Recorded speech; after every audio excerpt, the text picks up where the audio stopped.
Sam Nicholson es el hombre que se inventó una compañía que se llama Stargate. Esa compañía está en los Estados Unidos y hace cosas como, por ejemplo, los efectos visuales de Walking Dead, como dice nuestro presidente. Mentiras, Walking Dead, me han dicho lo que sea. El caso es que Sam Nicholson es el socio, hermano, cofundador de Stargate Colombia, la empresa que es del holding de Valencia Producciones, el mismo holding que tiene este podcast. Sam vino a Colombia y va a estar con nosotros en Medellín y va a estar con nosotros en este podcast ya. I'm very proud of what you've done here. You had to build it, you had to blow the glass and all that. Right. If you had to do that today, what would you do? Your first movie is not going to be your best. This generation, unfortunately, feels like, where's the button that I push for instant success? Or I want to be a novelist. I want to be a director. I want to be a sports figure. They're not willing to go through the failures of what you learn is not only about the process, but about yourself, your patience, your knowledge, do you learn from your mistakes? Oiga, ya les dijo que se suscriban. Ay, sí, pero hagámoslo rápido. Pero sí, porque es que la presentación está muy larga. Oiga. Entonces, miren, suscríbanse, denle like, comenten, compartan, háganos crecer esta comunidad de pensamiento crítico y si quieren aparecer los miércoles en nuestro after party o si quieren hacer la pregunta a Kenke, que le manden un mensaje a @KenkeOficial y ahí nos llega la información. Uy, se ha hecho un duro. ¿Le parece si comenzamos ya? No, la idea era hacerla más corta. No, quiero contarle la cosa cortica. Tenemos un nuevo mail. Hágale. El mail es ceronoserpauta@gmail.com. Ah, sí, para que pauten. Para eso es. Sí, sí. Además, la nueva sección. Bueno, ya. Se ponen a trabajar ahí. Hágale. Hombre. Sam, what are you doing again in Bogotá? I am down here doing a conference. We're going to Medellin, and it was a great opportunity to come by Bogotá and visit Stargate Colombia. Sam, let me see how my memory is. We met each other like 5 years ago, probably more or less, doesn't matter really, but more or less 5 or 6 years ago. You were coming to Colombia. You met Andres Valencia, and that was our first encounter. In that time, was that your first time in Colombia? No, I had actually shot a couple of commercials here, and had been, visiting. We shot in both the U.S. and Bogota for a commercial agency here. I'll remember their name in a minute. By the end, I'll remember their name. But it was a great first experience here. Okay, when I met you, you were coming to a lecture conference in the Universidad de la Sabana, probably. Then you met Andres over there, Andres Valencia, and something changed in your life after that day. What happened to you?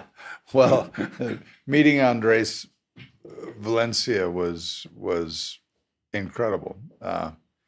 He's obviously very talented and passionate and dedicated, and he's a great team builder.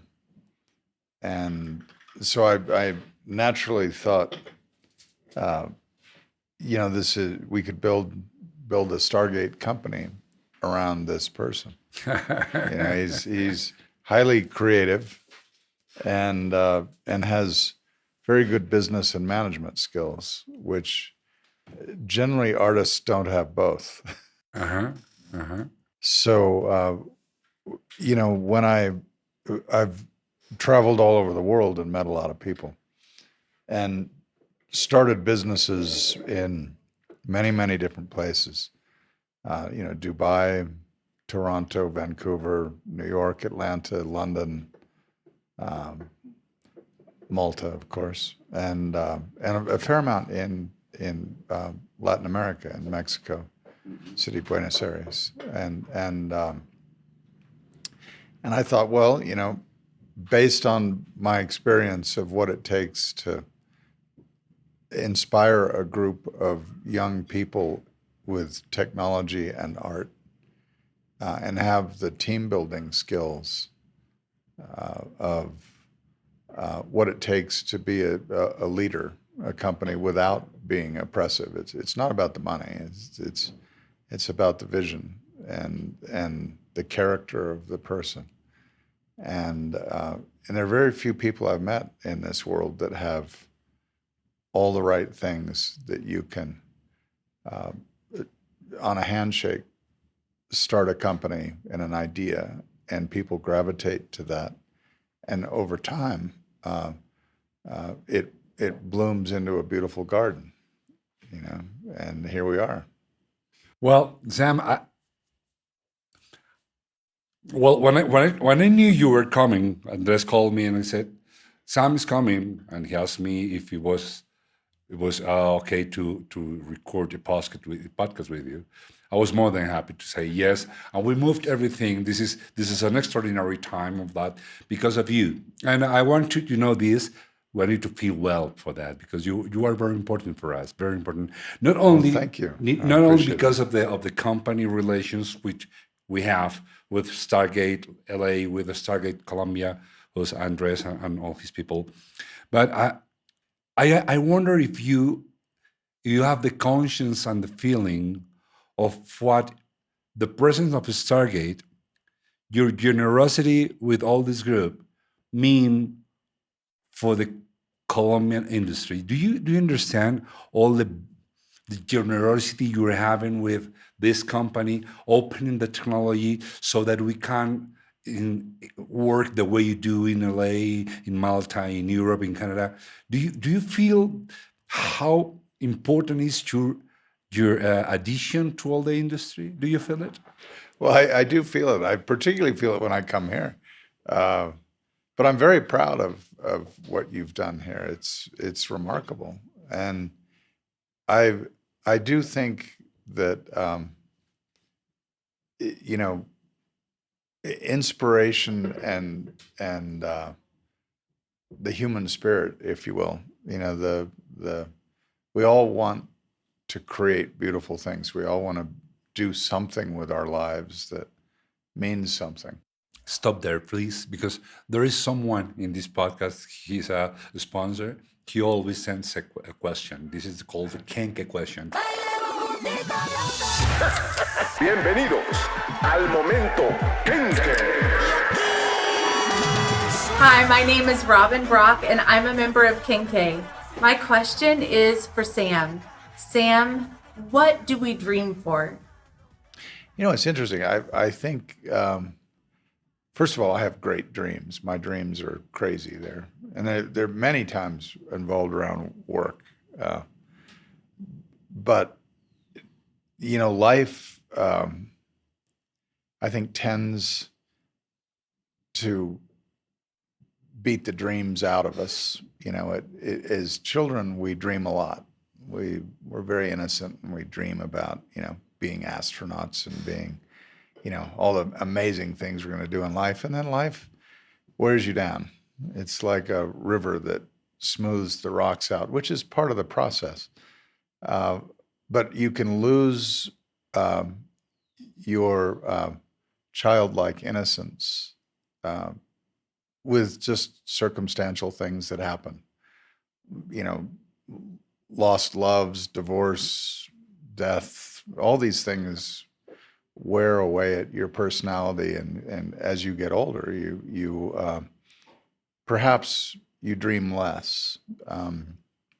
But now what we're doing is we deal in dreams. We deal in the impossible things that don't exist, seeing the unseen, imagining what's not there, seeing what's not there, and then creating it out of nothing.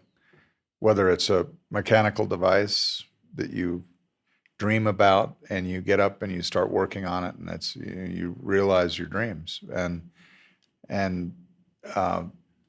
you know, the more you have to dream, you have to believe in the impossible, essentially. I'm not going to, you know, drive a car to the moon. I'm not talking about dreaming impossible dreams. I'm talking about not losing the ability to dream enough so that you can achieve great things, or at least it doesn't have to be great. It's just better than, 1% better, one small step at a time. If you can, and then after a whole lifetime, you look back and think, well, I've gone a long way. One with baby steps, little steps, little accomplishments, little dreams. Believing that you can do something is the most important first step towards actually doing it. If you don't believe you can, then you'll never even try. And so dreaming about whatever you want to do in life is an essential part to taking that first step towards getting you there. And you may not get to what your dreams actually are, but it's the trip of getting there. It's the journey. Mm-hmm. You just said that, which is very interesting, and I want you to talk a bit more about that, is that dreaming means also dreaming something that's possible, even though it looks impossible. And I want to show you this, so that about this, we talk about dreaming. Here, mostrémosles un poquito del, let's see that.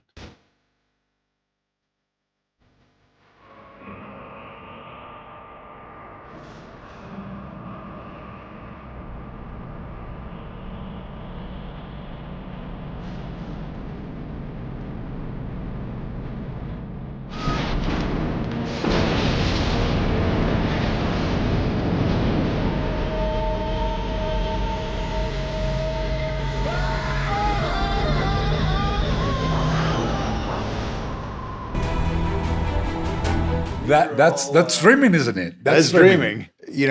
Writers like yourself, you're a great writer, and you start with a dream. I think everything starts with a dream. You wake up in the morning and think, oh, I could go and do this, or I could do that. And when the remarkable thing about the film business is writers put their dreams on paper, and they really don't know whether their movie is going to be made or not. They write it hoping that someone else will hook up with that dream and figure out how to make it real and visualize it. And I think that's the beautiful thing about the film business, and particularly the visual effects business, is the visual effects artists are the biggest dreamers of all. Maybe the writers are probably, up there at the top, but and then you have your directors, and you have all these people that not only dream of what you create, but the experience of being there. And I was not planning on being in the film business at all. I was blowing glass in art school at UCLA. It's about 22 years old, I think. And, somebody said, well, they need some help out at Paramount. I'd never been on a movie lot, never seen a movie being made. And, I went out and they said, well, we have a matter-antimatter engine that needs to be get real. So the writer wrote a matter-antimatter machine, Yeah. which of course only exists in the writer's imagination, only at the time. And that was Gene Roddenberry, who created Star Trek. Okay, the creator of Star Trek. Okay, And Bob Wise was the director of the movie. He did Sound of Music and West Side Story. It's a pretty impressive director. Big movies. He's the editor of Citizen Kane, And I met this little white-haired man in a room, and I thought, what a nice guy, And he said, well, we need this thing that has to look like matter-antimatter. And I showed him some pictures, and he said, how big can you make this? And I said, well, I'd made pictures this big. And it was light going through glass, that I would make the glass, in a furnace and then put light through it to bend the light. I was doing a thesis in abstract light sculpture, and turned out that this was a big light sculpture they needed, the engine of the Enterprise, right? But it had to be live. It had to be real time, in camera. And in those days, It was not a visual effect it was not a at visual all. effect. I mean, it was on like an a onset, okay. real time, real time, yeah. And so my first project was a real time event on set. That was a 60-foot high column of light that was. It worked. It was I built it in my garage, and it was a whole giant experience of learning the film business because, I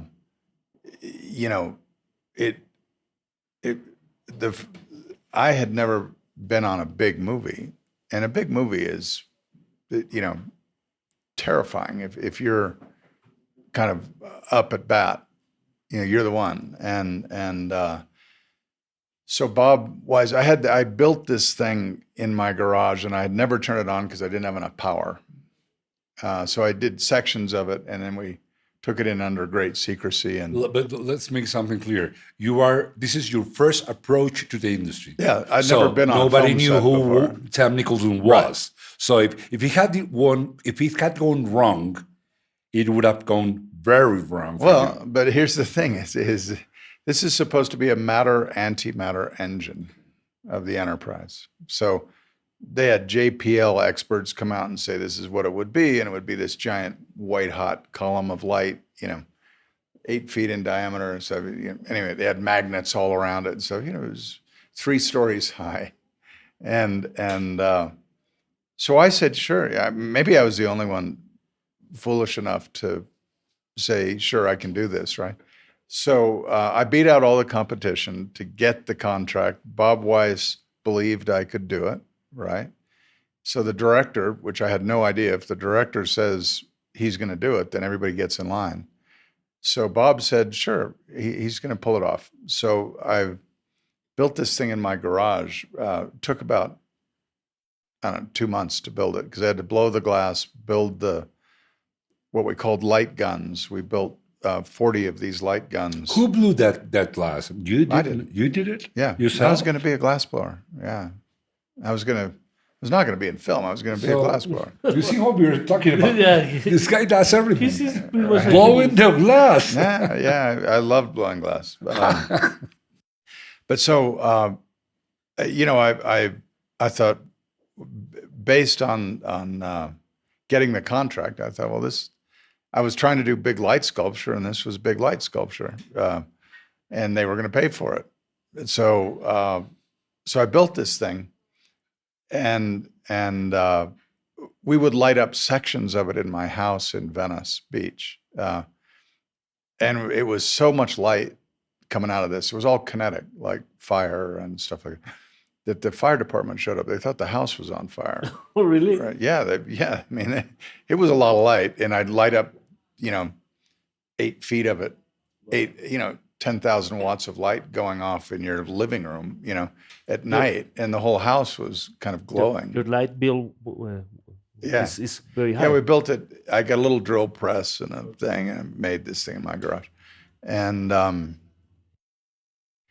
And so anyway, we took it under great secrecy because we thought, this is a big secret. So nobody had seen what it was.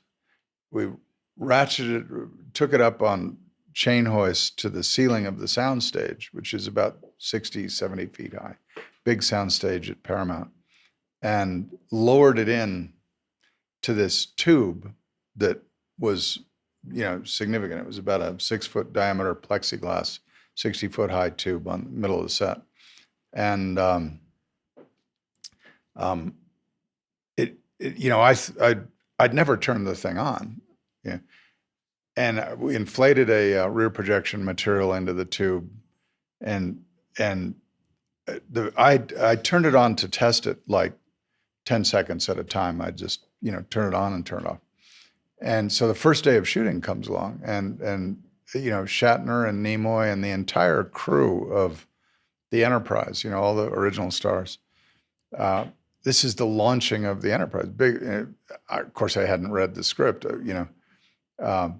I didn't realize it was like the big moment in the film. That was the scene was the launching of the Enterprise. The launching of the Enterprise. That very important. Right, for the first big movie, right? And this is the biggest movie in Hollywood at that point.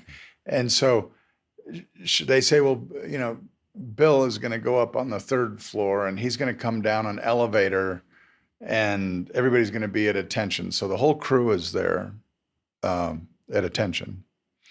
We got a couple of cameras on it. Big Chapman crane, you know, in the days where people rode the crane, you know, so they're flying down the camera, you know, big film cameras. And so I'm there with my control system, and I had only turned it on like 10 seconds at a time. And Bob Weiss is sitting next to me, the director, and he says, "Okay, the roll camera." Yeah, Shatner walks out, gets in an elevator, comes down. Excuse me, one question before that. It was such a big moment in such a big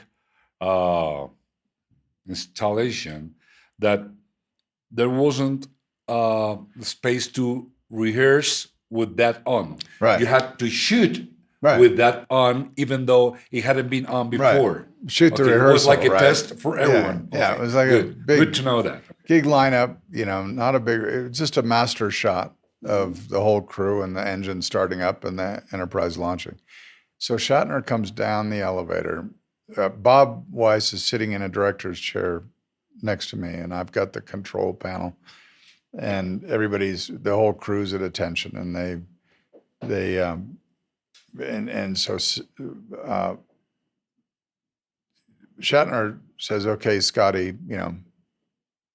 light it up." And Bob leans over and gives me the thumbs up to turn the whole thing on. So I turn it on high because it's supposed to be white at that point. And it's swirling light, and everybody's like, it's giant, this thing's swirling around. And Shatner's, "Okay, Scotty, take her out," that kind of thing. And all of a sudden, smoke starts pouring out of my control panel, like electrical smoke, like it is melting, it's on fire. And of course, nobody has seen, they don't know what's in this antimatter engine. And the smoke is pouring out directly on the director, and somebody yells, "Fire, fire," on a set.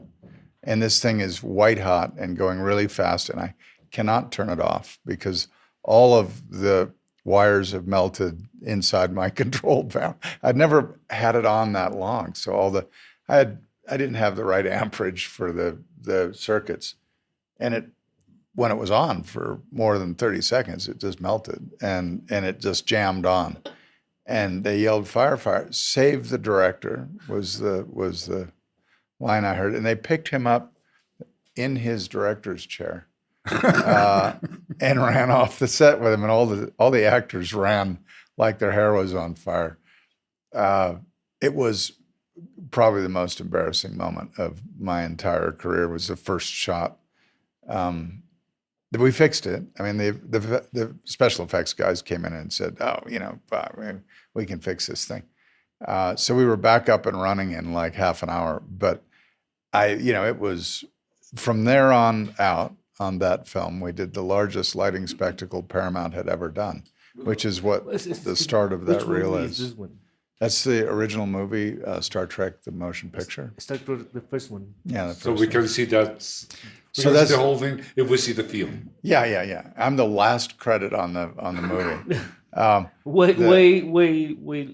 Wait in the last one of the. Oh, Bob said, if we put you in with everybody else, your name will get lost. I'm going to put you on the end of the movie. And I was not in the union or anything, so they couldn't put me in with the union people. The 87 movie. Yeah. Yeah, that's the year. Exactly. 1987. Yeah. And so that, we went on to do the V'ger sequence because it did work. The engine worked. And No, that was why didn't you know? Finally, it worked. Oh, yeah, it worked There great. was this It was moment just of the first but launch was. but the like, main thing worked good. Oh yeah, no, the engine. If you watch the movie, it looks fabulous, and it's all in camera, which is at ASA 100, which is not very sensitive. Uh-huh. So it was a lot of light, and then luck would have it, the climax of the film came up, the V'ger sequence, which is what's on the beginning of that reel. And it was Persis Khambatta was playing a robot that couldn't blink her eyes. And Steve Collins is with her. He's the love interest. And they're supposed to disintegrate in light at the end of the movie. That's where this reel starts. And so we had, at that point, put more light on that set than anyone had ever put on a set. They had to bring in extra power. Paramount, they had to, bring in generators and all. But we did, I don't know, 300,000-400,000 watts of light on one set. I got all the 4K drive-in theater projectors from a company called Orcon that made them, and the helicopter lights, the very bright helicopter lights. And we did everything with xenon light. And what we didn't understand is that xenon light was outputting huge amounts of UV. So everybody got suntan on the set. I mean, everyone. And because you'd be, it was like the biggest sun lamp you've ever seen. And we actually, on that scene where the Persis and Steve go up in light that starts that reel, we put so much light on them, and Persis couldn't blink her eyes, and we rotated them on a rotisserie kind of thing. And basically the studio came and said, the footage looks great. Congratulations. The bad news is our leading actress is in the hospital. She can't see. And you've sunburned our leading actor so badly that we have to shut the shoot down, because looks like he laid out on the beach in Miami for 3 days, because we put a whole lot of light on him, and she couldn't blink her eyes. So she kept looking into the lights, and she recovered. But, blinding the leading lady and sunburning your leading man to where they have to shut the shoot down this is the way that movie ended for me. But it was quite an experience. So, I thought at that point, well, if this is, what dreams are made of, right? Then I'm in. I could do this. I'm afraid that this question is a very ambiguous question. The question is, doing that visual and doing that part of the narration in that film had to be made that way in that moment. And you had to build a matter, no matter whatever engine, right, and all that. You had to build it. You had to blow the glass and all that. Right. If you had to do that today, what would you do? What would I do? I'd do something similar. I would do it in camera. Absolutely. But could you do it visual effects if you wanted? You wouldn't get the reactive light. Okay. I mean, it was, having a, 200,000 watt Roman candle in the middle of a 3-story high set. It looks cool. It's like there. It's real, If you did it as green screen or you did it as a post effect, it wouldn't look as good. Now, the ending shot where they go up in light, that was post-enhanced with a moire effect in a down shooter, which is just brilliant. So I learned that if I did the baseline of the effect with really good lighting and just incredible kinetic light, that then you could do a little bit of post-enhancement on it, and it would look great. It would look real. Mm-hmm. So the particles of light are done. There's a lot of dust in the air, and it picked up all the specular highlights, and then the moire effect was done by the post-production team, which I just thought, wow, that works. And then Richard Klein, who was the DP, did another brilliant thing, which is a stage trick where you stretch a black net over the entire set, huge, like 40 feet by 60 feet. And then you flood it with light so the set disappears. So when it's a black net so that you see through it until you put light on it. And then it's an in-camera effect. It's a foreground occlusion. And, so if you get the DP and the visual effects team and the on-set lighting team, the special effects team, you get all those things working together and you get a fantastic balanced look. And that's what the end of the movie is all about. It's got that balanced. It would say it's more or less what you would think of also with audio, for example. That Herman, that today there are a lot of things you can buy in libraries of Yeah, sound, yeah. but it's better if you build it on a real basis. Right. It's more or less the same. The mixture of those things become a very good thing. Is that Yeah, right? yeah. I mean, look, there's a great discussion now about artificial intelligence and virtual everything. The computer is going to create everything, and all these fine arts are going to go away. And in certain instances, that's true. However, like you say in music, I've always felt the best thing is a balanced blend of sampling sound and then manipulating it in post-production digitally. But if you have that organic core to your creative build, digital is fantastic at manipulation and layering and control, alterations, things like that. But, don't discount how beautiful a real tree is when you're trying to make a virtual tree. And what are you trying to do? You're trying to get to the point where your virtual tree looks as good as a real tree. I mean, then you go out in the forest and go, oh my God, look at all those trees, and we do a lot with computers. We rely on computers more and more every day. But I think that original messy, analog, organic nature is what we really respond to. And I'll tell you, when you shoot on set with a green screen, it's very painful. It's like putting a green bag over your head. People are disconnected. They're all off. Oh, they'll fix it in post. Somebody will fix it.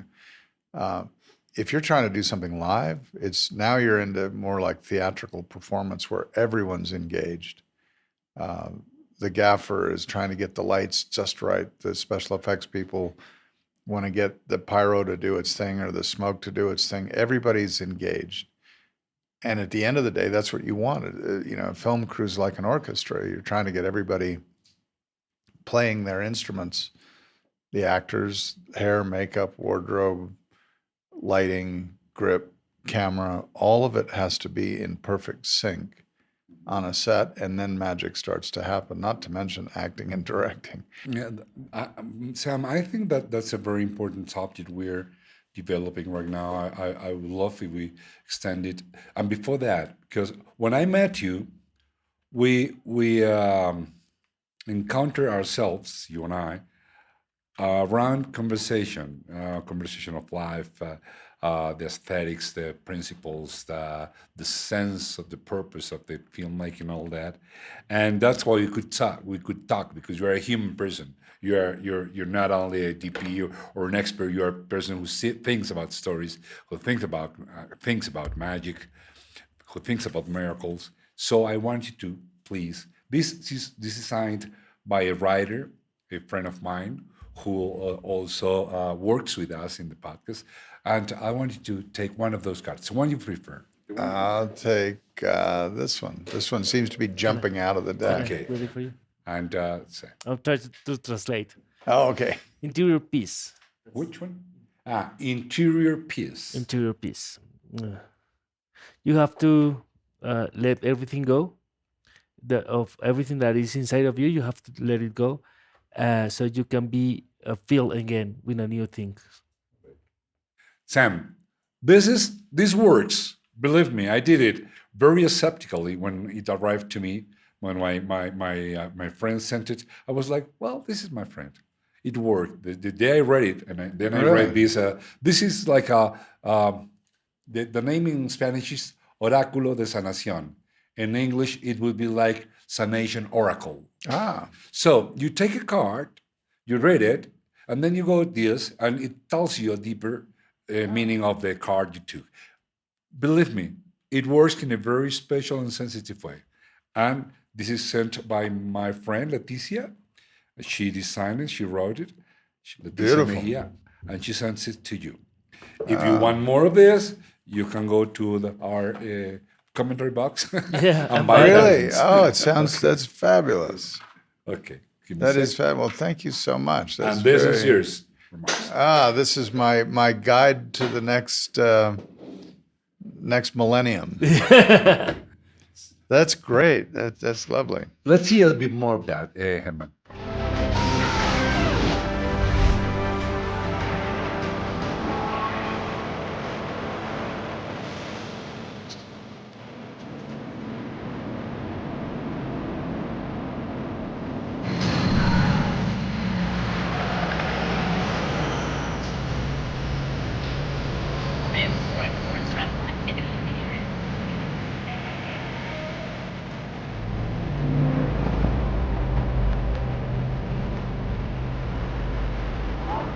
Sam, I see those images. I see the titles. And I wonder, do you ever, I mean, it's like you always start at the word impossible. Because you see all that, and I think of when they thought of doing that, they were thinking impossible things, weren't they?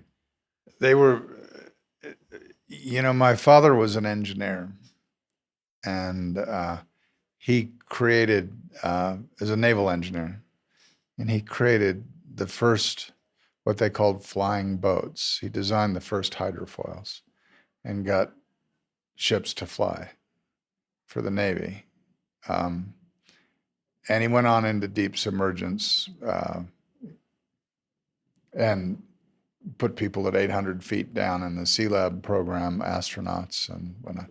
And those guys, they all believed in the impossible. So that's kind of the background that I come from, is this thing of, complex problem solving on an engineering level, but it's also an artistic level. So the idea that you can take a words on a paper, and the filmmakers, the writers, generally don't have any idea how it's going to get done. They just dream about it. They dream it, they write it. And then somebody, like, I found that is something that I had a talent for, was being able to take it from paper and then enhance it and work with the writers to say, well, I think we can do this. I mean, we can, this is how we do it. In the gestation of each of these projects, when you say, in Millennium, the crash is, a jumbo jetliner has to crash right in front of the camera. How do you do that? Or, in Highlander, this whole building explodes in a beam of power light and all this, how do you do that? And when you get to visual effects in general, the reason that there's an industry there is that the visual effects people are problem solvers. They figure out how to use the tools to create this magic trick, this impression of it actually happening. And the closer you can get to it actually happening in some fashion, the better. Almost everything, a lot of what I've done in my career is looking at what is seemingly an impossible challenge in a script or overall in a budget or a schedule or whatever, and saying, how do you make that possible? How can we take a ferry, for instance, in that Grey's Anatomy piece, and light it on fire, an entire ferry, and have people jumping in the water and having people getting rescued. And, you know, we start with how do we do it for real? How would, if we do it for real, so we fly to Seattle and you look at the ferry docks and you think, okay, so you're going to bring a 300-foot boat in here and light it on fire? You know, that doesn't sound like a good idea. Sam, that sounds, you know what? So many years in this industry, so many years working with Valencia Producciones and with Andres in visual effects. And I had never thought of what you just said. For people that, like you or like Andres Valencia in Stargate Colombia, you are people who work to do what's impossible. I mean, nobody brings you something possible. And- because if it is possible, they don't bring it to you. And- Right. Is that right? Right. And one thing that I think is important is that not only you do the impossible, you make us believe that that's possible. Right. That Make it real.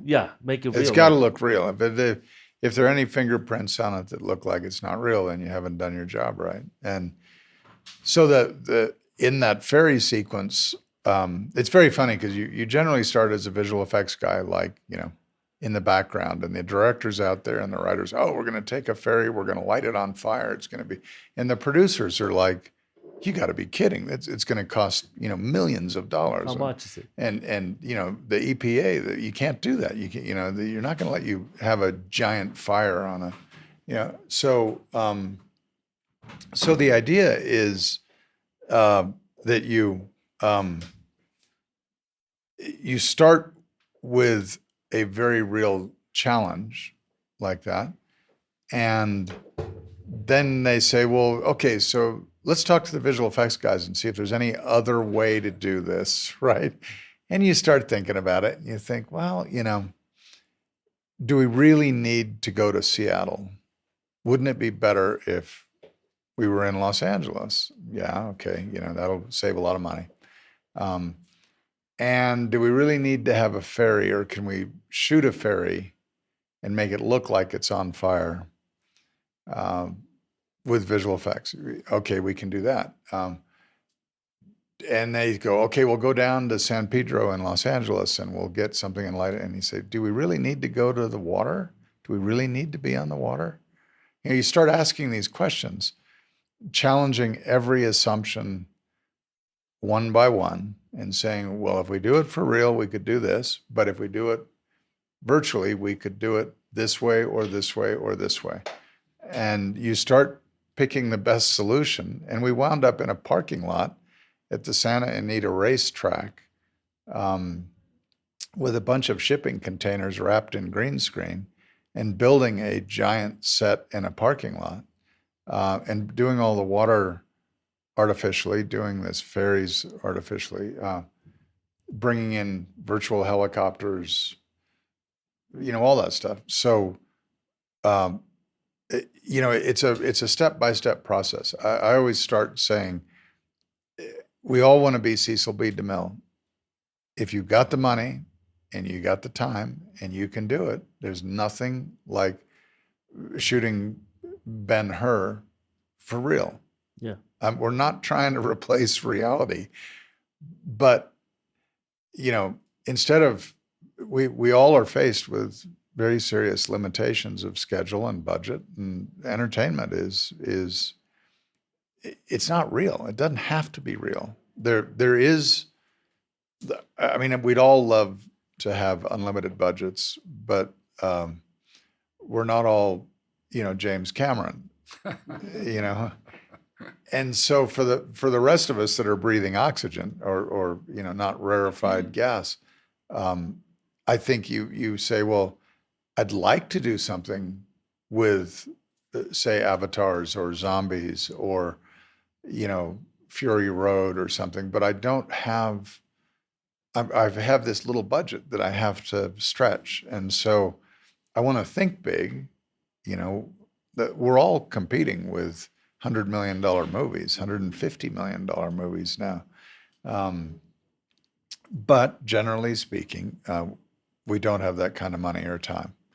And so do you just not do them, or do you just kill your dreams, or do you say, well, maybe there's another way to do this?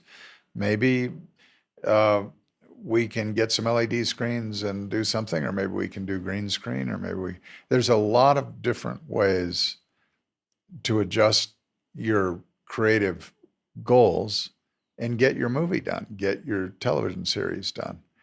And it doesn't have to be real. You know, for a long time, when we would do virtual production on ER set in Chicago, Ugly Betty set in New York, Las Vegas set in Las Vegas, Grey's Anatomy set in Seattle, none of those shows were in those cities. None of them. They're all in LA. We would go and shoot. We were all shooting in LA. And yet they had to look like Chicago or Seattle or New York or whatever. And so we figured out the virtual backlot and all that stuff, but how to do it on green screen and shooting plates and combining it and getting an even better perfect look of, the perfect sunset in Brooklyn with the bridge at just the right place when Ugly Betty walks into her house, that kind of thing. And the studios would not let us tell people that it was virtual. They wanted people to think it was real. So for 5 or 10 years, we couldn't tell. It was legally in the documents that we could not tell people that it was done on green screen. And now it's a little bit different. Now audiences kind of get off on the fact that you're doing something, and it's like seeing behind the scenes of a magic trick. You kind of like to see how magic tricks are done. Because I saw your face when Andrés Arrazola, Andrés Valencia brought you this, because this was designed here in Valencia. I love it. To replace something that if we buy it from any of the producers, this would cost thousands of dollars. And these people did this in Colombia. It's brilliant. With their hands. It's absolutely brilliant. You like it? I love see it. your face. You were like a Doge by saying this. No, the fact that it is all the parallelogram, the vibration reducers, the shock absorbers, everything is perfectly thought out and accomplishes exactly. I can tell it works by looking at it. Right, it's got all the right adjusters and components. So it just cuts to the chase of the fact that there's talent all over the world and you never know where it's going to come from. And this is a beautiful example of how incredible that can be. I think that deserves an award in and of itself to do that. Let's change that with this versus artificial intelligence. Will ever artificial intelligence be able to replace all this manual work and all that? Replace all is an interesting question. Somebody's got to teach it, right?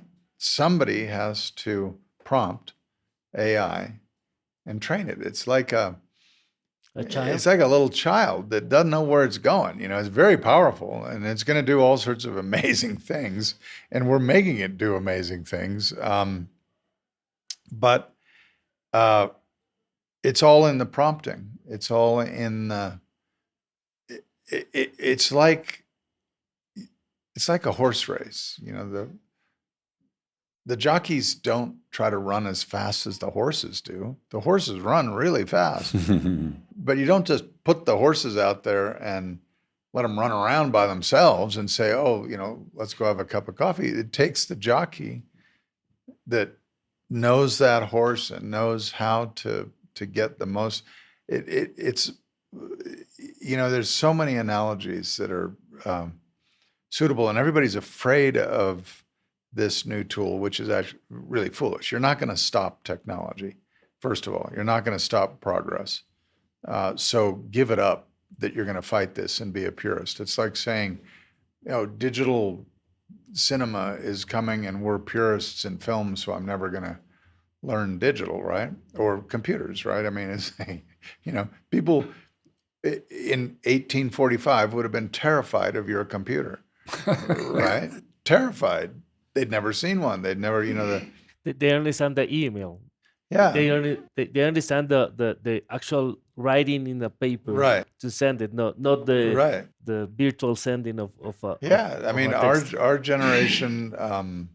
I think that artificial intelligence is one of the most exciting things. It's the next clear, big leap forward in technology since the computer was invented. And we all sit here with cell phones, and you think, if you could have told me that I'd be networked, 50 years ago, not very long ago, that we'd all have one of these things. We'd have almost unlimited power in the palm of our hand to ask any question, never get lost. Talk to everybody everywhere. So it's, and technology for me is kind of like we're in the early West, and railroads are being built. These big railroads are the various representative technologies like NVIDIA or whatever. And it's where the railroads are going to intersect that you buy land, right? Go there. It's where the technologies are going to intersect. Mm-hmm. AI happens to be an intersection of a lot of different technologies that are creating large language models and computing power and, data transmission and compression and access and speed and all that stuff. But there are some other really interesting complementary intersecting technologies. AI intersects with just about everything, right? If you're a car manufacturer, AI intersects with 20 different parts of your process, from all the way from manufacturing, design to manufacturing to distribution. AI affects everything. I think where I'm most fascinated right now with it is in the pre-production phase. There's a great, legal discussion going on whether we can even use AI in film because of the legal implications of what if it creates something that looks like you and you turn around and sue us, So the lawyers are all like building huge barriers around it, and the artists want to use it. Lawyers are saying don't. Studios are saying we won't accept it. Everybody. It's just a joke right now. The case in point, the Scarlett Johansson thing the other day. Yes. Her voice. I'm not saying just let it run wild, but I'm saying this would be like saying, "Are you afraid of the computer?" There were a lot of people that said, cell phones are ruining our lives. Mm-hmm. Your grandparents, Mm-hmm. Oh, those cell phones, they ruin our life. We don't have any privacy anymore. We don't, they're everywhere, people on there. So, well, guess what? You can do that. You can be a Luddite if you want to be. You can be a Luddite, but we're not. And I think you have to embrace new technologies and master them. You have to, and maybe this becomes a master of us in the long run, who knows? But at this point, it's like this goofy child that you're trying to figure out how to make it do stuff. And it's remarkable when you see what the results are. So I think the last thing you should do is be afraid of artificial intelligence. And it's a writing assistant. It's not, you don't just say, give me a great story like Gone with the Wind, Maybe you do, but it's going to lack a certain amount of things. I think from a writing standpoint, it takes a lot of the drudgery away. From the legal standpoint, it takes the drudgery away. It takes a lot of the research and you suddenly have access to an unlimited amount of knowledge, and it's all about knowledge. And we're still the masters of the the device. I think there is and there must be a lot of confusion, as it must have happened or along all humankind history. I can't not know, but I imagine what happened when some people designed some called the wheel, and the other people didn't have it. And so you saw what started happening with the ones that had the wheel, and you didn't have it, and you didn't know how to build it. So it must have And been you don't know how to work it. yes. And how do you do with that? What do you do with it? Look at all you can do with wheels. Look at all that's been done with wheels, and it's an enabling technology, and it's up to us to stay ahead of it. Really, to think outside the box. Keep learning all the time. What's that? Like keep learning. all the Yeah, time? keep how to use AI. AI is just a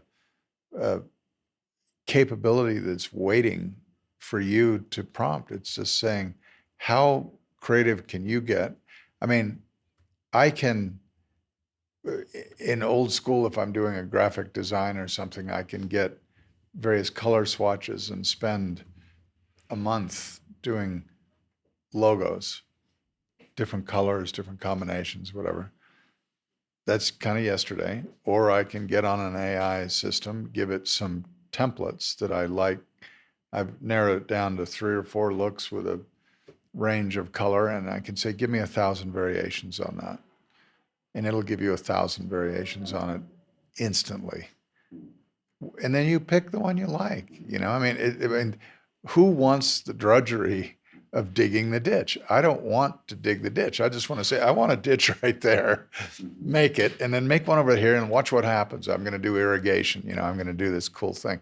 And in a design sense, it's brilliant because, number of iterations, when you draw a picture or you do anything, as they say, you don't get good at something till you bake 1,000 loaves of bread. By the 1,000th loaf of bread, you probably are going to get pretty good at it. You have to do something about 1,000 times before you get good at it. Well, what if you have a system That that make it for you. can make it for you and make 100,000 in a flash of you learn faster. And it's all about the pace of knowledge and learning.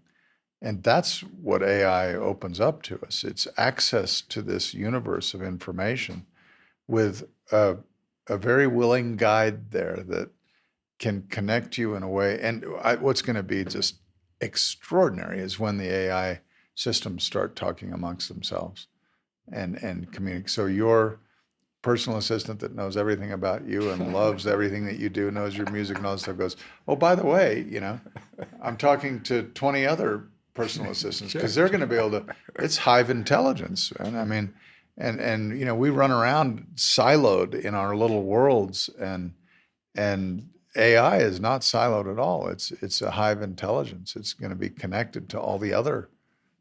So we become sensory devices.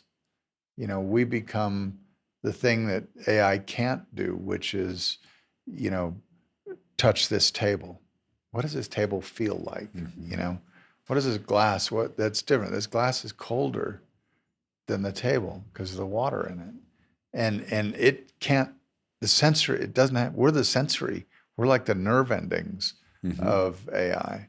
So when I studied aviation, for becoming a pilot, by that time, of course, there was the Microsoft Flight Simulator, which reproduces exactly all you need to do. I mean, if you flight simulator, you are doing exactly the same that what is doing a pilot at a 747 going from Bogota to Paris. You're doing the same thing, exactly. Mentally, you're doing the same. The professional pilots say, it's not very funny, they say the difference is in the us. You see the feeling. Yeah. Because when you are landing an airplane in the flight simulator, it's so easy. The cursor, And see, if you crush it, you know that nothing is going to happen. Yeah, you're not going to die. Yeah, you're not going to die. Yeah. I think that's irreplaceable. I mean, I'm not speaking about against or in favor of artificial intelligence. That's a fact. It's like speaking about good or bad of the sun. The sun is there. it doesn't care if you like it or not. The same with artificial intelligence. Is there? And I like to hear you are a person who works directly with it.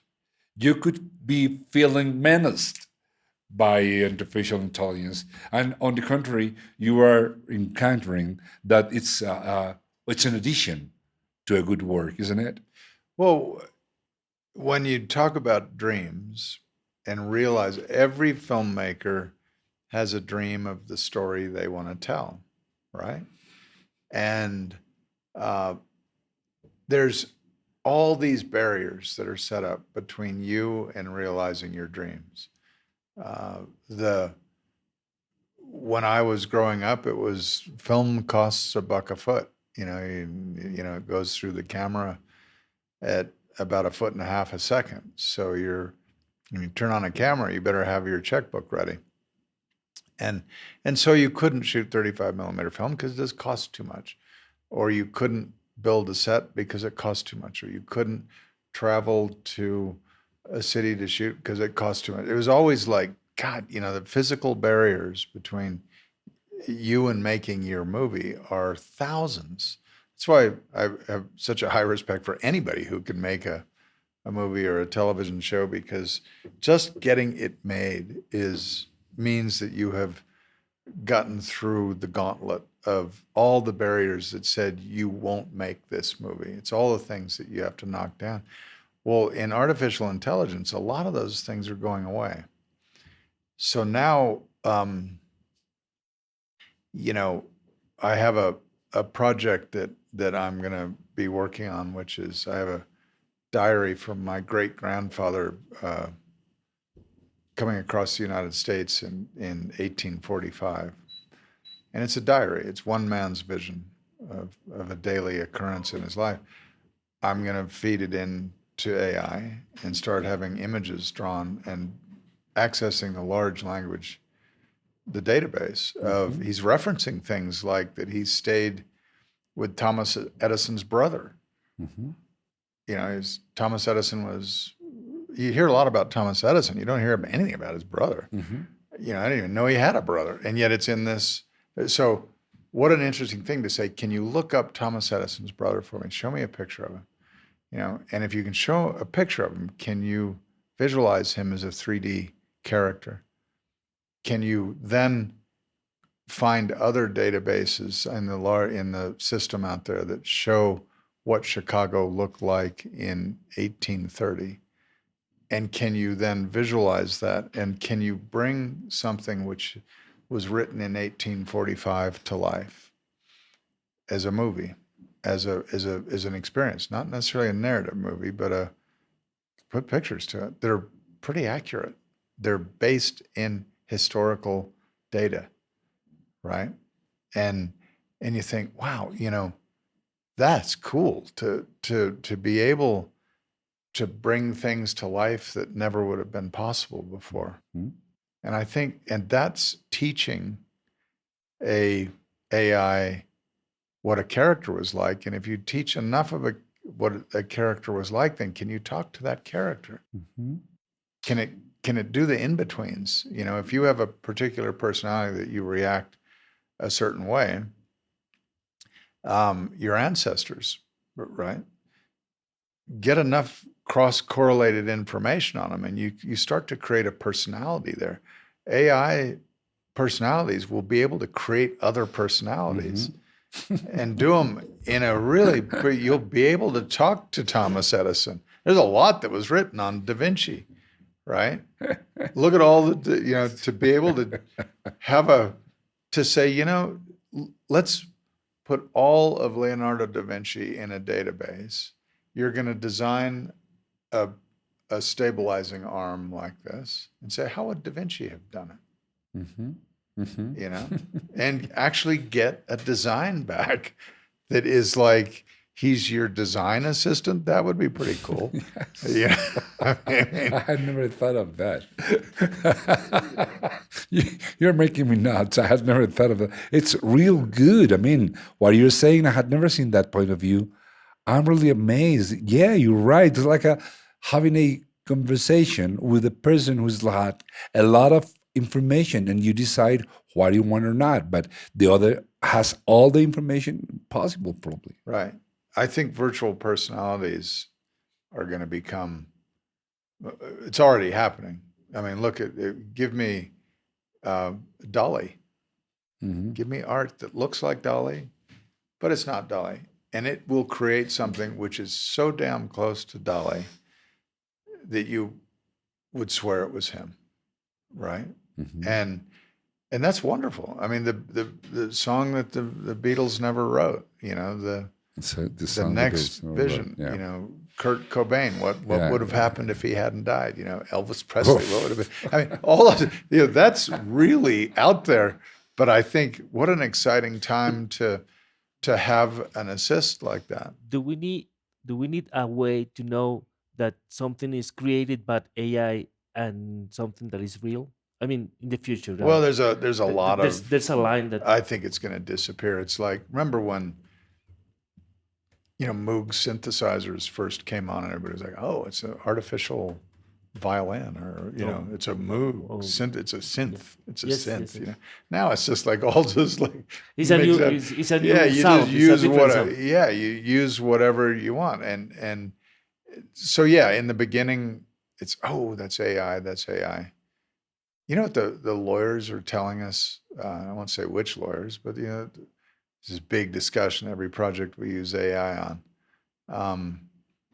Like, you can't do that. The lawyers are now saying, at the end of months of discussions, we just don't want to know about it. So it's going underground. And you know, I mean, it's disappearing into the fabric, if you will. You know, it's going from being this big, scary thing to being part of the underlying part of the creation of anything. You were just saying all the good things that is bringing well, that could bring in artificial intelligence, and then you showed me this, and this is my thinking. Now, what we're seeing in that screen is that for the visual effect, we're not working with the green background that is also today very famous, but we're bringing not real images, but almost real images on screens that surround you with the environment you visually need to be in the screen. Is that right? So isn't it like saying again that we are coming back to the basics? Because in a point, virtuality totally, or total virtuality becomes so artificial that this is like we're coming back to the principles that you need to have a real background to think of the background for the actors, for the directors. Is it like that something? It's a, you know, I think when you first, it's like throwing away the sheet music, right? When you first learn to play the piano, you sit and you do scales and you go back and forth and you read music, and it's a very painful process of memorization, and it's slow and it's repetition, and you try it again and again and again. Visual effects, when they first started out, everything was slow. I mean, we had to process the film, shoot a test, process the film in a black and white processor, and then put it in a moviola, look at it and go, we want to change. So you could do like maybe 2 or 3 iterations of motion control a night on a miniature.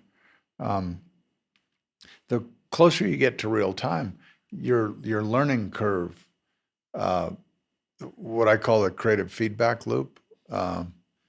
Imagine trying to learn how to play an instrument that you couldn't hear it for a day after you hit a chord. You go, boom, and you go, okay, now wait for one day. And then you go, that's not what I thought I was going to play. And then you go, okay, I'll make a little adjustment, another chord. Another day goes by. Yeah. And ridiculous, right? Impossible. So the beauty of musical instruments is that when you play them, you can hear them. Yes. That's essential. And if to you play with sing. another guys, you can know what happened with they play together. Right, exactly. So so real time feedback, the creative feedback loop, is essential. Now, if it's a very complicated, horrible process like, visual effects, compositing, heavy lifting, data, calculation of one frame, and then 1,000 frames to see your little sequence, you learn very slowly. It's just, and DPs that shot on film knew what the film was going to look like after years of practice. I'm going to expose they have their special sauce. But a small group of people could predict what the results were going to be because they'd been through that process of years of learning, but very slow. Now a DP picks up this and goes, oh, it's too bright, change it down. And all of a sudden you're connected. The creative feedback loop is real time. And so actors, directors, cinematographers, everybody in the process gets to see it all of a sudden. And the value of seeing it in real time, all of a sudden people are adjusting.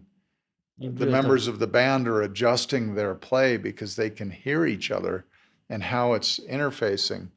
And in a visual sense, visual follows audio almost identically in terms of the development of the creative tools. A little later, doesn't it? It's later. It's later than... It's later because it's heavier data. Yeah. Right? It's more complicated, and our eyes are different than our ears. Our ears are somewhat forgiving. Our eyes are not forgiving at all. Yeah. For example, in sound, we have this discussion about if we want to record in analog or in digital way back in the 1994, something like that. And with the movies, they begin to talk about it around 2010, something before, maybe before that, like 15 years later. And so somebody asked me from the movie part, like, it is better to shot in a real film or in a digital. And I said, we had that with sound already, Right. And the digital wins all the time. It's faster. You can do more things. You can be more creative, and you don't have to wait to the tape to go back or forward. So there are always going to be purists that say if you don't paint in oil paint, you're nobody, right? Yeah. Okay, but the reality is there's acrylic. There's a whole bunch of other things you can paint it. Now, I'm not saying oil painting is bad. I'm not saying film's bad. I love shooting film. I love that. But, go out at night and try to shoot film, and it's black. Go out on a full moon with a digital camera, and you can shoot by moonlight. Now, that opens up, when they're side by side, a car in moonlight, all you see are the headlights of the car on film. That's it. Everything else is black. Yes. Whoever's inside the car, the landscape, forget it. The digital camera will see all the way to the mountains, all the way to infinity with moonlight. And so, yeah, that discussion doesn't hold water to me, that to say, you don't want to go too far out on the techno limb that it breaks off and you're promising more than you can deliver, which is, I think, probably one of the biggest jobs that a visual effects artist or a new tech artist, if you will, has, is knowing at what point the branch breaks, right? Okay. It's all about managing your client's expectations, because they don't know what's possible in the virtual world. People come to us and say, oh, so we don't need, sets anymore. We don't need, do we need actors anymore? Do we need, do we need a camera?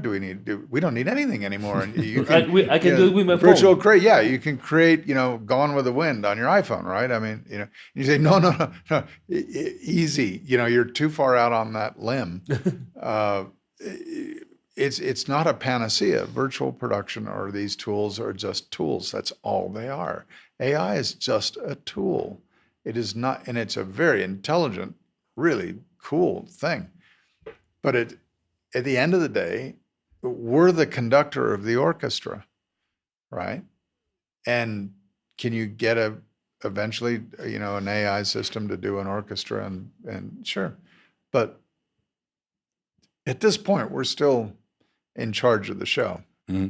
Sam, you're coming to Colombia in this time to something concrete. I mean, you were invited by the Andy the Andy del Futuro. You were invited, and you're going to be in Medellin on. This is going to be on. A couple of days from now. Yes, on the 10th Innovation Land Summit. Right. 10th Innovation Land Summit in Medellin. You were invited by el Andy del Futuro. That's a branch of the Andy, Asociación Nacional de Industriales. And you are also engaged with Stargate Colombia, which is your partner in Colombia. Yeah. Andres Valencia, you're going to be in Medellin. In this, again, 10th Innovation Land Summit, what are you going to do there? I mean, what do you come for? Well, I think all these discussions get into past, present, and future of technology and how it's affecting us. It's like we're on a river, traveling very fast, and there's all these technical things all around us, and people are worrying about drowning, and how do we deal with it, and the rapids and all the crazy stuff. There's technology coming at us at an increasing level in all industries. And I think what we're going to be discussing in Andy is how, given that there is this digital highway of new innovations and technology that are affecting every industry in the world, no matter who you are. If you're a gardener, there's a new shovel that digs a better hole. If you're on a higher level, you get up into computing and AI intelligence. But visual effects are like, for me, a canary in the coal mine. They're the example, because the film business has gone through a complete transition of analog to digital over the last 20 or 30 years. We used to shoot on film. We now shoot on digital. We used to edit on machines with film in our hands. It's all vapor now. There's still a camera involved, but it's a digital camera. The product itself is turned into, electrons and data and beamed somewhere in the world. When you watch a movie, there's nothing you can touch. It's vapor. It's a ghost, right? It's gone from being something you could touch to being something. And so the film business has undergone a complete transition from analog to virtual, digital. And other industries, a coffee cup, when you made a coffee cup in 1930, you poured porcelain into a mold. You still do that to make a coffee cup. It's still, it's different machines, but it's still a physical object. It isn't like the coffee cup vanished, right? But you can still have a cup of coffee. So I think everybody's asking this thing of, how is technology going to affect my industry, and how did the film business do it? Because at Stargate, we've lived through this transition by adopting new technologies and integrating them into our creative goals and our workflow. And so the digital highway is the way I kind of think of it. And we're all trying to find an on-ramp to this digital highway, whether you're in sound or whether you're in manufacturing or whether you're in booking reservations for travel. How do you embrace new technologies, bring them in, integrate them into your business model in such a way that you can either have a better product, or you can have a less expensive product, or you can get to your end product sooner, the good, fast, cheap triangle. And if you can do all three of those things by integrating a potentially strange new technology that you don't understand, you have to plug it in and say, does it make it faster? Does it make it better? Does it make it cheaper? If it does all three of those things, use it, right? If it does two of them, Think about it. be careful, right? Be careful of it, because if it's just good and fast, it won't be cheap, right? Good and fast is a $200,000 robotic arm. If you're, making this, is it worth it? No. But if it, because the cost of your product is going to go right through the roof if you embrace tools that are too expensive. Same thing. It might be really cheap, but it might be really slow. So then you're going to miss all your deadlines and that kind of thing. And or it might be really fast and good, but it doesn't really get you to your creative goals. Or fast and cheap. It would be, So it really is that thing of you have to really understand your product, and then you have to take these new tools and try it and see how it affects your output. And I think the good, fast, cheap sort of balancing act at the end of the day is a good simple way to look at it. But it applies to almost every product and every manufacturing thing out there. And assuming film is just another manufacturing of something, then does it increase your concept? Does it make it less expensive? Does it make you faster to market? AI does all those things, by the way. Sam, I'm very glad in the name of the industry, in the name of Colombia, that you have been invited to La Andy del Futuro, which is a group of people that we never relationed with this kind of subjects like technology or visual effects. I'm very glad of that. I'm also very glad that you're working that with Stargate Colombia and with Andres Valencia. And I know you've got partners for visual effects of Stargate in Canada. You also, of course, you're in the United States. You also have a branch of Stargate in Malta.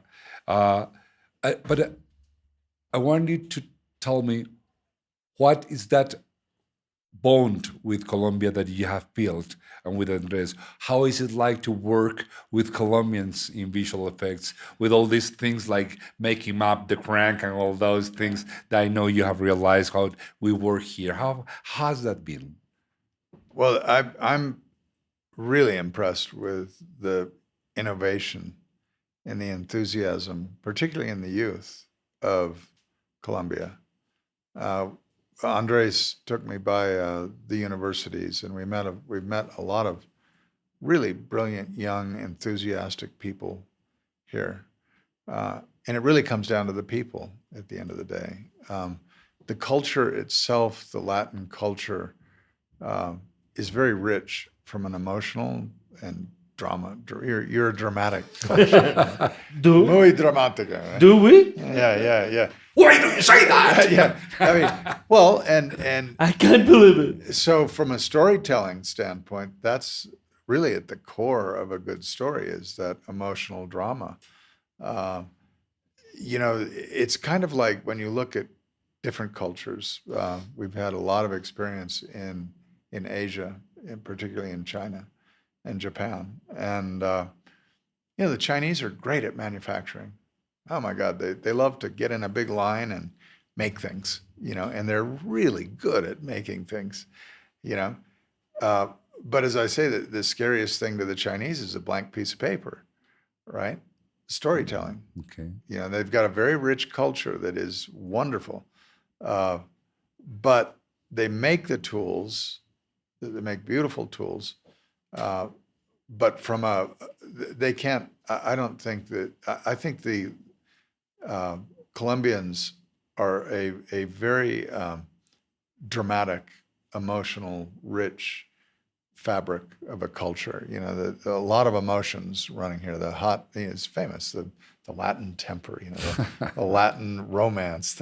That's why the Latin romances are famous all over the world, you know, and that kind of richness of storytelling is very rich here. So you combine that with a new generation of filmmakers and students that are incredibly enthusiastic.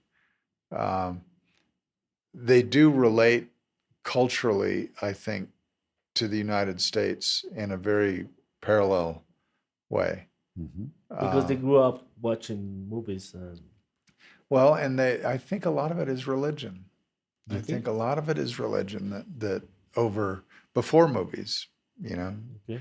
the Christian culture, the whatever you want to call it, you know, I did a lot of work in the Middle East, in the UAE, and I loved it, and I was very impressed with the culture, but it's a very different culture than say the United States, the Christian culture.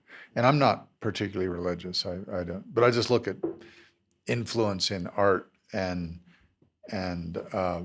cultural values. And we are very similar in terms of, you know, North America and South America. So it's an easy fit. Part of the biggest thing of doing business in China is learning the Chinese culture, how they do business deals. They don't do business deals in boardrooms, and they don't shake hands and just go like, you know, Americans do. It's much more, cultural dinner meetings, and deals happen at dinner. They don't happen at in China. You know, so you go out to a lot of dinners. You eat a lot. But and I love it. I absolutely, fortunately, I love Chinese food. But I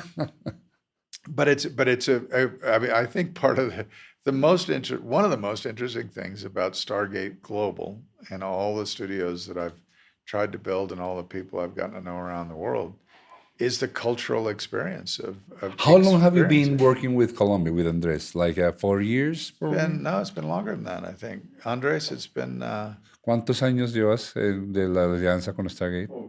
4. 4. Officially, Dime officially dime 4. títulos que hayamos hecho para hablarle al Paul. Yeah, I want you to tell me about the projects we have made together, Stargate Colombia and you. Los Iniciados para Amazon. Yeah. That's how kind of work is that?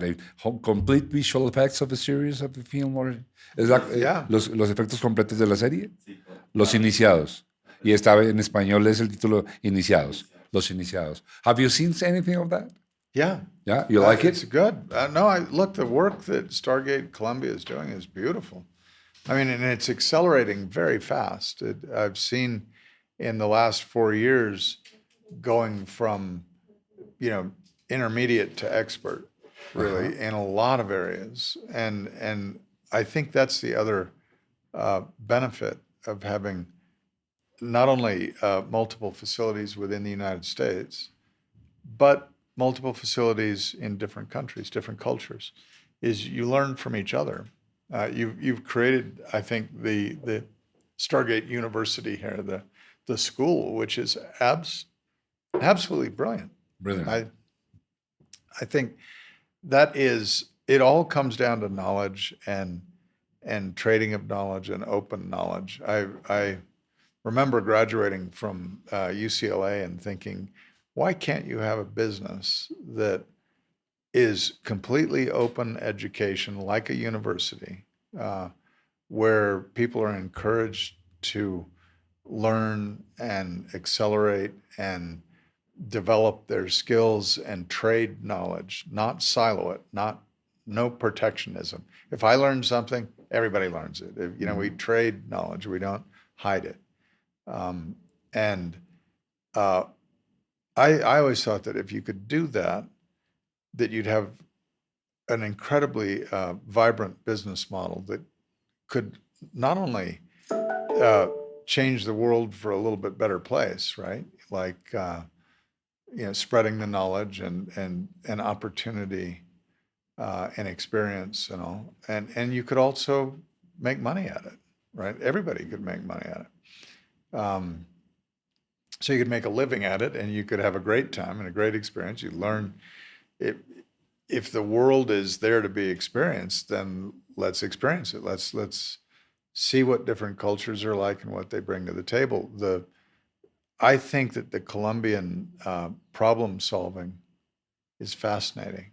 That's why that arm is so great, that black arm, because it solves a problem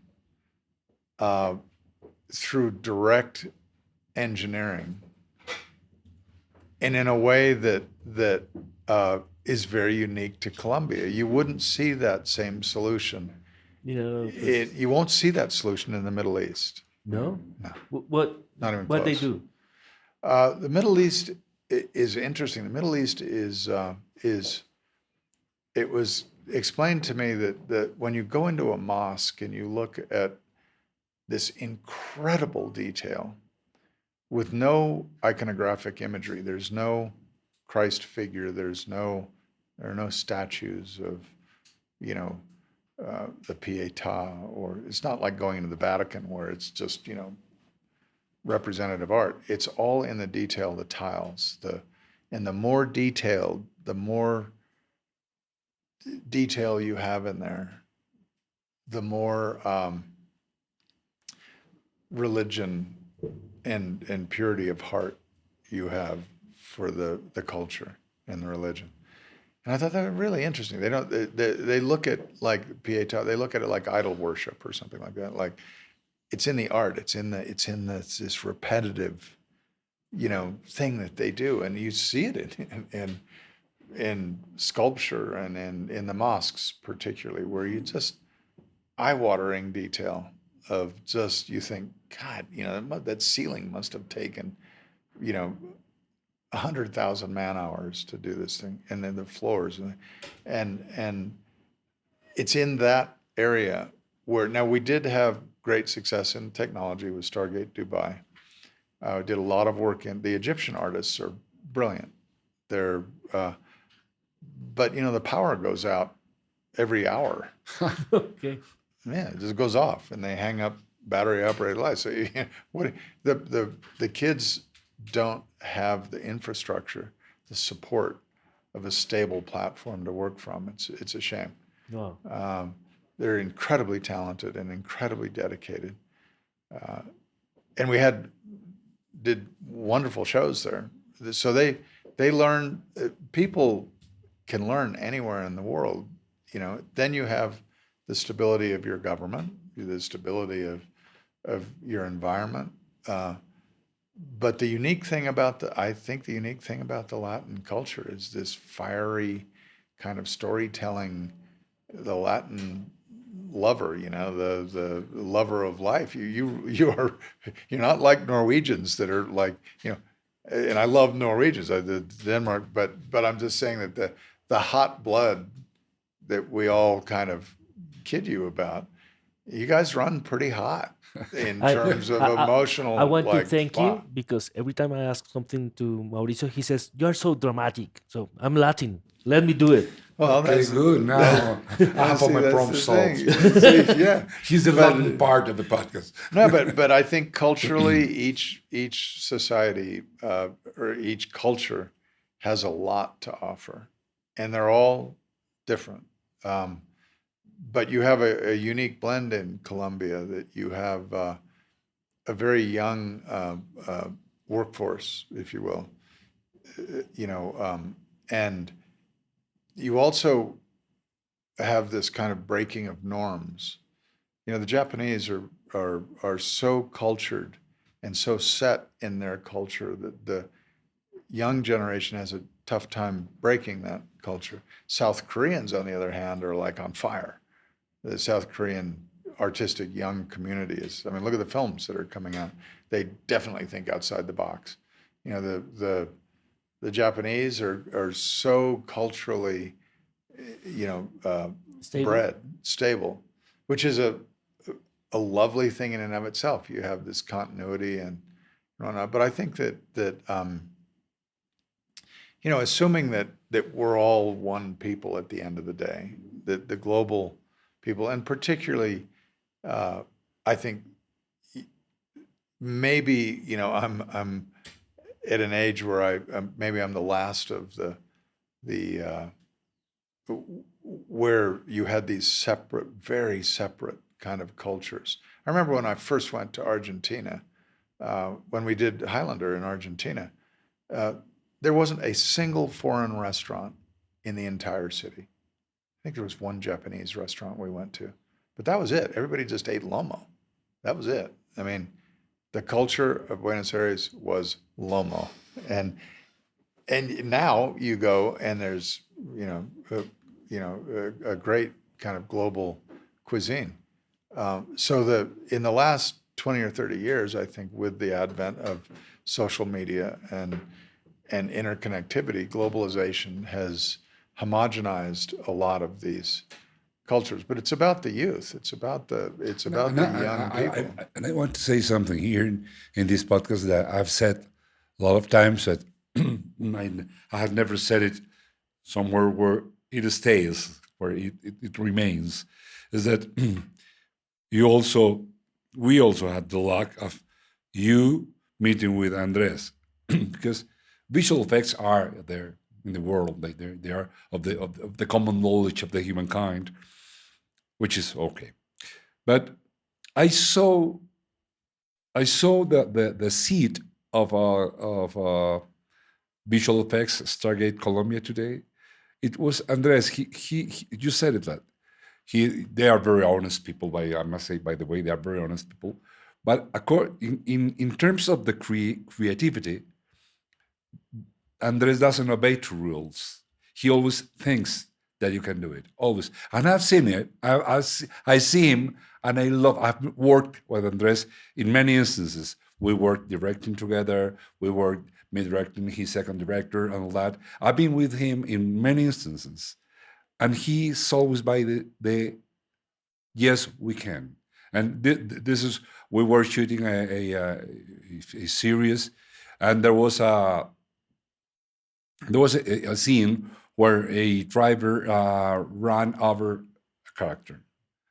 And I wrote the scene, and I wrote it in such a way that we didn't have to work on the scene. It was just, she looked there, and then cut, and he said, I can show you the run over. I can show it, and you can show me the run over in Colombia with a very low budget. He said, yeah, I can show you the run over of the character. And I was like, I don't believe you. It was, I can do it. I don't believe you. I can do it. Okay. You swear it will be out in the same way as it happens in Shadow, in this film of Meet Joe Black. Do you remember Meet Joe Black, Yeah. the run over of the car? Yeah. And I wanted it like that, but of course I wrote it another way because in Colombia we couldn't do those things. Or if we could, it costs the whole budget of the whole production would be that shot. And he said, I can do it like a Meet Joe Black. I can't believe you. Yes, I can do it. Okay, we'll do this. That day I won't direct. I will be by your side and you do it. And you promise that it will become like Meet Joe Black. And I was so afraid because there was no money, Sam. If it didn't work, it didn't work. I mean, if it didn't work, it didn't work. Right. No way to do it another day. And well, he came to the set. He was on the street with a piece of green clothing and nothing else. And it was like, okay. Here we Okay, go. Andres, I'm going to take to drink a coffee. I'll be back when everything is done. I won't be here. And that's what I did. I took my way apart, and it is perfect. That's great. Sam, it is perfect. I mean, I see it and I see it and I see it, and I can't believe we did it. He did it. So what I want to tell you, and as I told you, I have said that in many places, but I wanted to be here in this podcast. It was not only the whole thing, it was Andres. You have heard this many times probably because, Yesenia, my wife, she tells me that when he was a boy, he got a Betamax and Shark, the film by, Jaws, sorry, the film by Steven Spielberg. I saw it pausing second after second, trying to discover how they did it. Do you know that? So we're very lucky that you're here with Andres because I know that after all this and what you've seen, I think Stargate Colombia has got a good future. What do you think? Oh, it's fantastic. I wouldn't be here if I didn't think that. I think Andres is a very unique, one in a million people, definitely, if not more than that. Because of that he's not afraid, and and I think a lot of this comes down to the fact that people don't try things because they're generally afraid of failing. Any number of things in life we've all faced. Said, could you have been a ballerina? Well, I really don't want to go out there and fail at being a ballerina. I think I'd look pretty ridiculous, right? But within our medium, now, not being afraid to fail and attempting to do something yourself is one thing, but being able to bring a lot of people along with you on your vision and get them to help and build confidence in them that they can do it. It's Andres is CEO of this company, and me as CEO of Los Angeles and whatnot. A lot of the time you spend is spent convincing people they can do it. They can do it, and you have to support them and live through the failures. It's like kids, right? I mean, you can ride that bicycle. You can ride that bicycle, and you live through the scratched knees and all the different things, and pretty soon they're riding that, not only riding that bike, but they're doing it better than you can. If you're, you have to be willing to see your students or your children or whatever start doing things better than you can, and elevate them to that point and give them all the training and support. And it starts with you not being afraid. It's like I used to do a lot of sailing with my father and the Caribbean and all, 2,000 miles offshore and all this kind of stuff. And as a kid, you just think, well, of course my parents can do this. I mean, he's not afraid. I never saw my dad afraid on the ocean. In hurricanes, out in the middle of the ocean doing, tiny little boats. And I was never afraid because he wasn't afraid, right? Mm-hmm. I mean, so you kind of grow up that way. Mm-hmm. And I think learning to play the guitar, learning to do any process, there's I think artistic genius is in all of us. We just have to find it and not be afraid to explore it, and be honest with ourselves, and hopefully have someone like Andres to guide you and say, maybe you're not so good at that, but this thing over here that's right next to it, you're really good at that. Mm-hmm. And so individuals can't see it in themselves always. Sometimes it takes a mentor like an Andres, or like I've been to a lot of people, to encourage them to say, mm-hmm. Either you're just brilliant at it and you're not trying hard enough, but don't be afraid to try and fail, because you learn so much more through failures than you do successes. And when you fail, you just have to get up again and try again. Thanks for saying that, Sam. It's good to hear that. Germán, diga adiós antes de nuestra última pregunta. I'm just asking him to say goodbye before our last question. I'm doing the last part. Oh, okay. Aprovechamos este momento para recordarles que se suscriban, le den like, lo comenten, lo compartan, nos hagan crecer esta comunidad de pensamiento crítico porque queremos tener conversaciones tan interesantes como esta con el señor Sam Nicholson y crecer esta comunidad. Recuerden que si quieren mandar la pregunta a Kenke, simplemente manden un mensaje a @KenkeOficial o si quieren aparecer los miércoles en nuestro after party, @KenkeOficial, ustedes mandan el mensaje y nos comunicamos con ustedes para que aparezcan o en el podcast grande o en el de los miércoles. Y si quieren ser pauta nuestra, del cual estamos buscando mucho, simplemente manden un mensaje a ceronoserpauta@gmail.com, donde nos podemos comunicar con ustedes y nos volvemos partners. Cero no ser, el podcast es la voz de los que son. Hoy lo hizo, pero además se salvó de una cosa hoy, porque como el podcast es en inglés, entonces no lo puse a hacer la pregunta de podcast común y corriente, porque ahí sí lo vuelvo loco. No, se la hago, se la hago. No, pero es que Sam no entiende eso, entonces Sí, sí, sí. metemos a Sam en una rueda. Entonces, por ahora, para este podcast, no protagonizamos con la pregunta de podcast común y corriente. Pero estamos buscando patrocinio Sí, para esa. para la esa- pregunta de podcast común y corriente, que sería más o menos algo como, Sam, ¿qué libro tienes en tu mesa de noche? Eso lo hacemos en otro podcast. Sam, Andrés asks me, he tells me, that you make bread every day, and yet you grow roses in your house.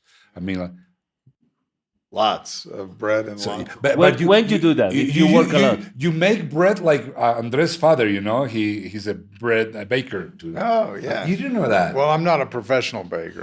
This is all amateur. No, But every day you make bread. Yeah. How? Did you bring some for us? I didn't bring any bread. I gave all the bread away just before I left. And roses. Boy, I was very popular yesterday with roses at my wife's house. Mother's I Day? gave, yeah, a lot of roses. But no, I get up generally at about 6 in the morning, and I bake bread and do roses and watch the news. Bake is all the flour, the Yeah, water, you, and all that.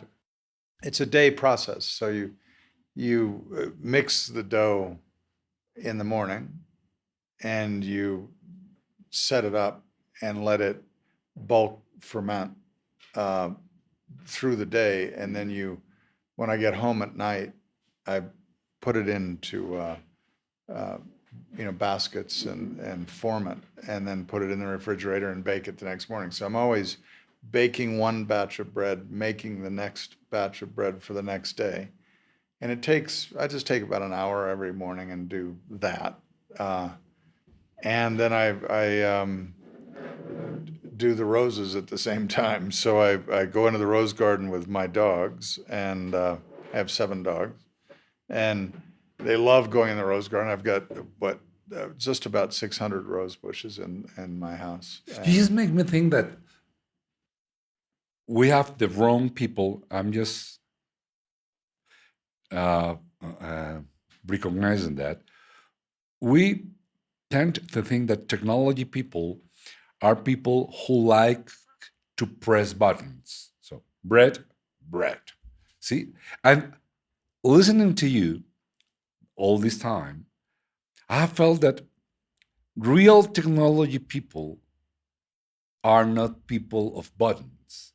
The real technology people are people who study the natural processes of the things and try to condense them in groups of actions, but not necessarily renouncing or quitting the possibility of doing things with your own hands. To a certain extent. I think creative process is process. I've looked a lot at, why do I like making bread? It's very much like making glass. I spent a lot, because you batch the glass, you take sand and a bunch of stuff, and you mix it all together and you cook it, and then you make stuff with it, right? And it's different and a lot of the stuff that you make fails. A lot of the bread that I've made is not the best bread, but you learn from it, and then you make a change at this end of the process and see what happens again. Then you do it again. Then you do it again, and it's that's why that thousand loaves of bread, you're probably pretty good by the last one. And you can learn anything like that. You can learn to paint. You can learn to play the piano. You can learn to play the guitar. If you pick up a guitar 1,000 times and really try, you will be a reasonable guitar player. You might not be the best, but you'll be able to play. You'll be okay. You can play with your friends and have some fun. Yeah, right. And so I think the trick is to maintain the curiosity during those 1,000 experiments. You know, I've got this house. I planted a whole bunch of rose bushes, and they all came up. And you got to do something with them, right? You know, they get bugs, they change, they grow. You have to do something with them. They're very demanding, and so over time, another year goes by. Then all of a sudden, you start looking at the weather, and it's cooler, so the mildew is going to come sooner, or it's hotter, so the thrips are going to come, because you're watching it, you're learning from it. You learn from these things, and pretty soon you become like this rose guy, I guess. You know, I can really grow roses now. You know, and then you learn how to fertilize them and do all this. But it's a process. It's like making a movie. Your first movie is not going to be your best. You know, I haven't made 1,000 of them, but the more you make, the more you write a script. It's every single process is like that. And Like a friend of ours, Mateo, recently I was talking to him. He's a genius, very young man. He said, well, Mauro, and he's called Mauro, I was thinking that it's very difficult to write a good novel. And everyone wants to write a good novel, so that's why nobody writes a novel. So, he says, I decided to write a bad novel. Well, yeah, that's pretty much like it. If you're not, you know, when I moved to this house, I started growing palm trees from seeds, right? Little seeds. I got all these seeds, like thousands and thousands, and they all came up. You know, a lot of them died, but a lot of them lived, and I've got I've got hundreds of palm trees now that I take care of, and I've become pretty good at palm trees. Just anything like that. You know, life is just not long enough but every single challenge you can pick up anything and become good at it. It's just a matter of, do you have the passion and the will to stick with it and come back to it again and again and again. This generation, unfortunately, feels like, where's the button that I push for instant success? Or I want to be a novelist. I want to be a director. I want to be a sports figure. They're not willing to go through the failures of what you learn, is not only about the process, but about yourself, your patience, your knowledge, do you learn from your mistakes, or do you just ignore them and go on? Look at driving a car. You know, everybody gets in an accident once in a while. I've gotten in a lot of them. I've totaled a bunch of cars and driven fast and crazy and all that stuff. And you realize at a certain point that maybe you shouldn't drive so fast. Maybe you should, take it easy, slow down a little bit. You have to stop in the intersections. Patience, I think, is probably the toughest thing of all to learn. And you learn it always with growth. When Well, you people- grow older, you All learn of to you be have to patient. go back to your houses. Oh, I'm done you. I have learned also with my people, with all the people at Stargate, and we've taught a lot of people how to do, what we do. I've become much more patient, and I think that's a good thing. That's good. I agree with you. I am also on the same track, trying to be every time more patient. Sam, we're going to say just farewell and a momentary goodbye. But before that, I don't want to say goodbye to you. I want to tell you that we here with Andres are building a film. I just told you the pitch. It's Rightful Indignation. The first scene is in Monte Carlo, September 11th, the fall of the Twin Towers. Then we have to go to Florida, to Tallahassee, to Miami. We also have to go to Venezuela. Oh, and we have to go to República Dominicana. The author of the book, who asked us for the adaptation, already got $1 million. He said, you have $1 million for that film. If you want more, get it. If you don't get more, do it. $1 million film. And as I told you, it starts in Monte Carlo, then you have to go to República Dominicana, we have to go to Florida.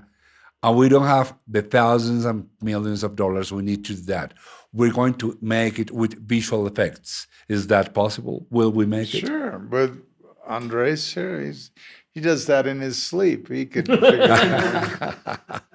Any question we have, we Monte can call Carlo. you. Yeah, Any absolutely. question well, we have, can we call we you? might have to meet in Monte Carlo for shooting plates. Yeah. That's the best part of this whole thing is that Andres and I have to go to all these exotic locations to shoot. Go. I just need the background. I don't have to go there. You just bring me the background, and I can put my actors there, and no problem. I'm telling you, that's what we do. I've been to more unique places in this world to virtualize them and bring the location to the film. And I absolutely love doing it. The top of mountains, Monte Carlo is on the list. We should go. Germán has to go to Monte Carlo? No, he doesn't. Well, He sure. sound. You don't I'll have do to. the sound. No, you don't have to go. No, you should probably go. No, Please bring me- I think please bring Urban me- has to be Andres and Sam can bring that. The No, sound, the I sound, can be with the back, so whatever. sound is very important. Sure is. It's very important. And plus, something tells me that he can also shoot. Sam, I'll see you in Monte Carlo. You bring me back. Okay. Okay. You don't go to Monte Carlo. hermano. Thank you. Yeah. Bye-bye. Chao, gente. Nos vemos. 0-0. Sam, muchas gracias. Muchas gracias por haber creído en Andrés Valencia. Muchas gracias por ver toda la potencialidad que hay en Colombia para hacer algo que es definitivo en el audiovisual contemporáneo, efectos visuales, y aquí los hacemos muy bien. Gracias a ti en Cero No Será y el podcast. Chao, chao. Antes de despedirnos del todo, nos interesa que sepas cuál es el equipo que trabaja en este podcast. En la presentación y dirección está Mauricio Navas Talero. En la producción de audio y locución, Germán Daniel León. Producción general, Evelyn Tamayo. Realizador audiovisual, Wilbaro Valle. Diseño de logo, Germán Daniel León III. Postproducción de video, Karen Milena Kikasake. Gestión digital en YouTube, Fernando Navas Civic. Arte visual, promos digitales, Manuela Puentes. Diseño gráfico de redes, Diego Guío Martínez. Música por el maestro Camilo Correal. Este es un contenido de Valencia Producciones. Si te gustó este podcast, danos like y suscríbete. Así te enterarás de los siguientes episodios. Y si no te gustó, mándaselo a tus enemigos. Igual nos sirve que nos escuchen. Muchas gracias. Chao. Este podcast se puede ver también en YouTube. Se puede escuchar por Spotify y todas las plataformas de podcast que existen y que lleguen a existir.